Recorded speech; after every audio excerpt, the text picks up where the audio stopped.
Summer is supposed to be a time of fun, relaxation, and enjoying all sorts of events like going to the beach, taking parades and carnivals, and going on vacation with you and your family. But for kids with sensory processing disorder, it can be a season full of stress and difficulty for them.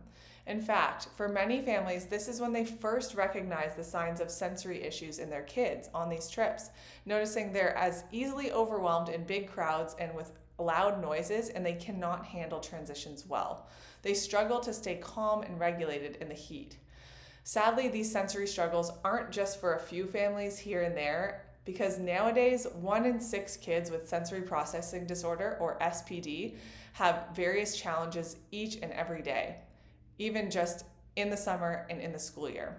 Their nervous system struggles to filter and regulate normal input, leaving them in a constant state of sensory overload. So they're constantly being overwhelmed with things that are overwhelming their brains that are not overwhelming things for you and I. Sadly, pediatricians often dismiss these parents' concerns about their kids, saying it's just a phase, they're going to get through it, or they're going to grow out of it. But the truth is, early intervention is crucial for these kids with SPD to thrive and function normally.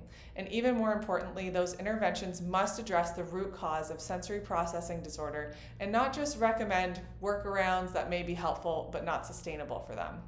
This video is for parents who suspect that their child may have this condition, sensory processing disorder, and they want to understand the signs, concerns, and available care options for them that are drug-free.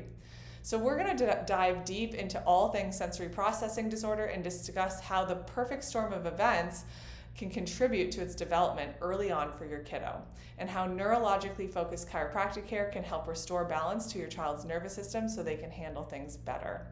So like we mentioned before, sensory processing disorder affects a staggering 1 in 6 kids, with numbers continuously rising. Despite this prevalence, SPD is frequently overlooked or misunderstood by these healthcare providers nowadays.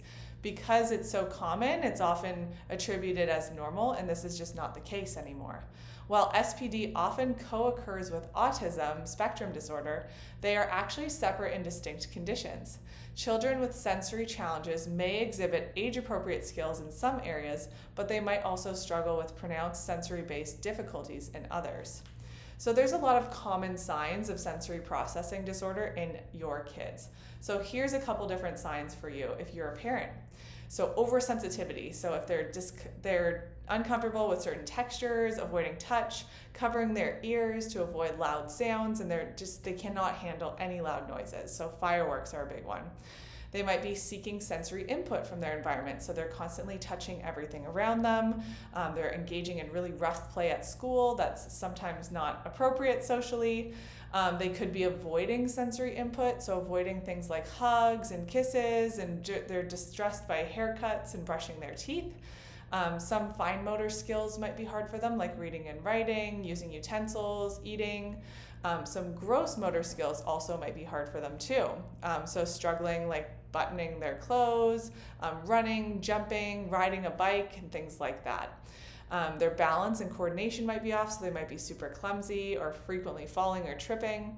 They might have poor body or spatial awareness, bumping into things, overwhelmed in crowded places, difficulty transitioning, so meltdowns or anxiety when they're changing their environment quickly, or all of a sudden if something's not going as planned, they just cannot handle it.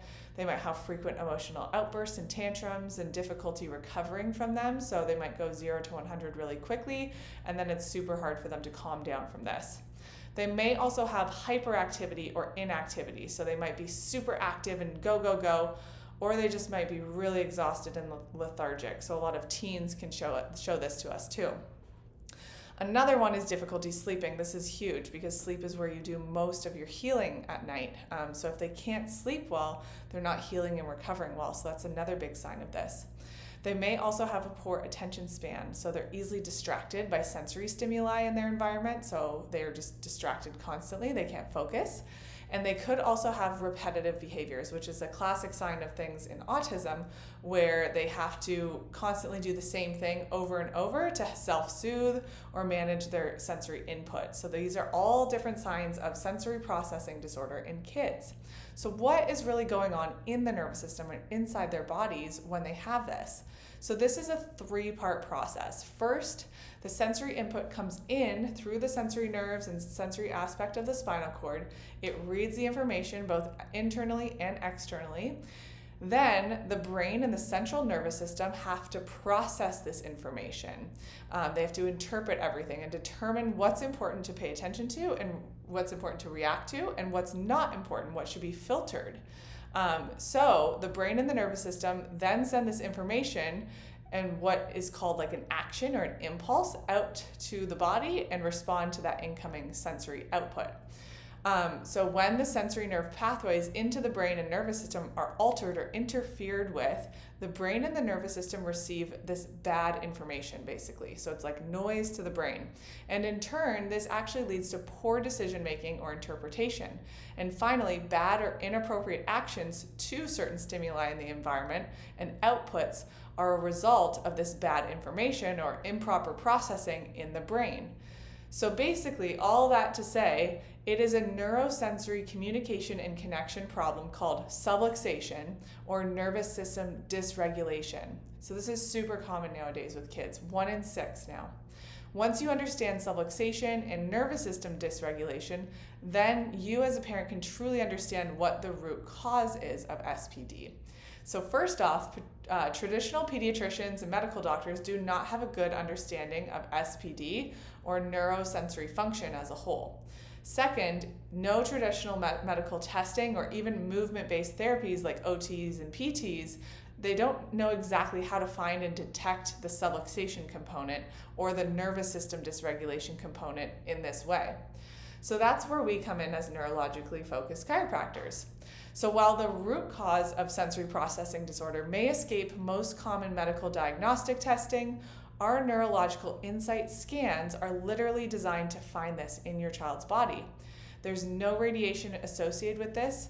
It actually finds where the body is storing heat, inflammation, tension, higher tone, dysfunction, and dysregulation in that nervous system. And then we can help parents see with their own eyes what exactly is causing their child's frequent tantrums, meltdowns, and sensory difficulties in their environment day to day. So if you feel like you've already done months or even years of OT and made all sorts of sensory workarounds and you've done all the therapies and this has all been part of your normal everyday life and you just want things to be easier for your child or less adapted or modified for your family, you need to learn more about what exactly we do as neurologically focused chiropractors, especially ones that specialize in kids. This is a specialized form of chiropractic care that we provide here at Pinnacle Chiropractic, and this can do so much for kids struggling with sensory issues. So help your child and whole family get back to an easier, calmer, more consistent quality of life with this specialized form of chiropractic care, and let us know how we can help you today if your child seems to be struggling with all these things that I've mentioned earlier. So give us a call, let us know how we can help, and we look forward to hearing from you.